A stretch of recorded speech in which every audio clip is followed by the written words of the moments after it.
Sugar Apple Fairy Tale Volume Review.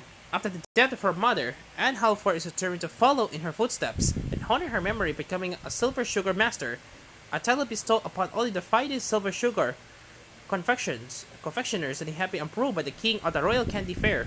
The fair takes place in Lewiston, and the only way for her to get there is via the Bloody Highway, a road that is notorious for being filled with bandits and the dangerous wild creatures that roam the night.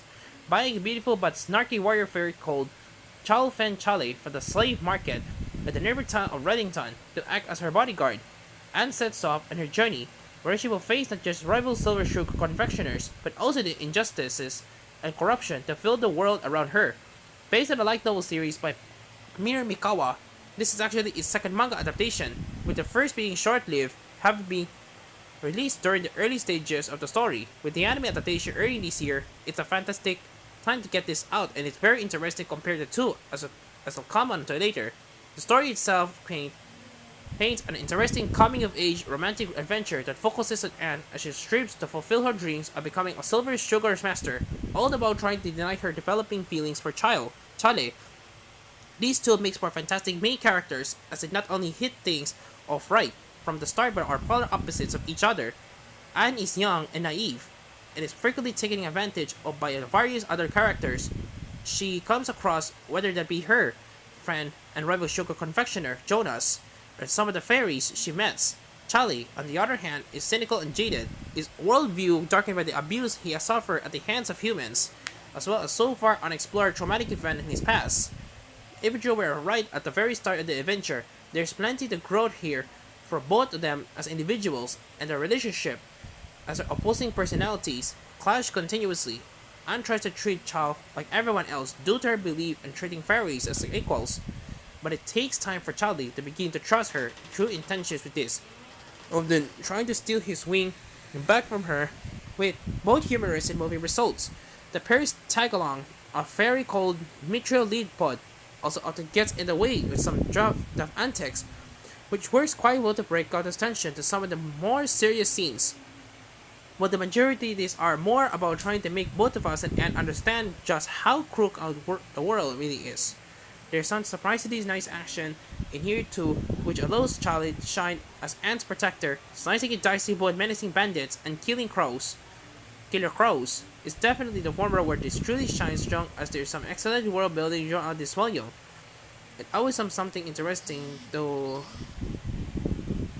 show us and it continually dives into the fairies' predicament and how they are forced to be slaves and how that's very much a bad thing.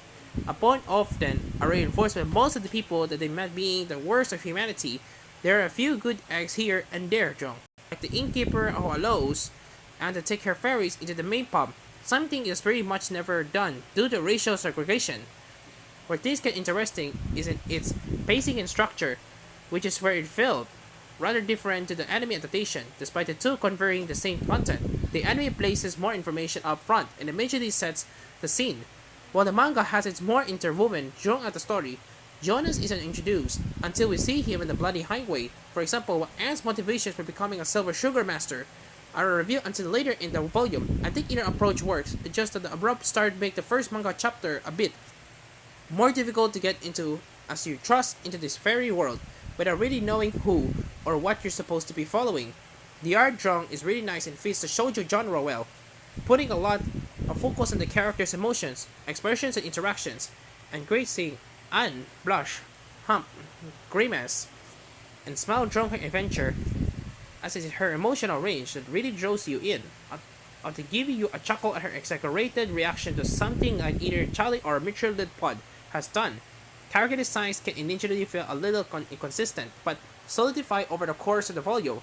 Although Charlie really stands out in dark and mysterious pretty boy territory, Shoko Upper Fairy Tale is brought to us by Yen Press, both physically and digitally, and is translated by Nicole Wilder, in which I found no issues to note. The first volume, Sugar Apple Fairy Tale, shows plenty of promise of a lovely adaptation of a story that really fits into any medium, complete with some cute artwork and arcs that works well and bring out the comedy side and showing all the characters' emotions and the chemistry between them.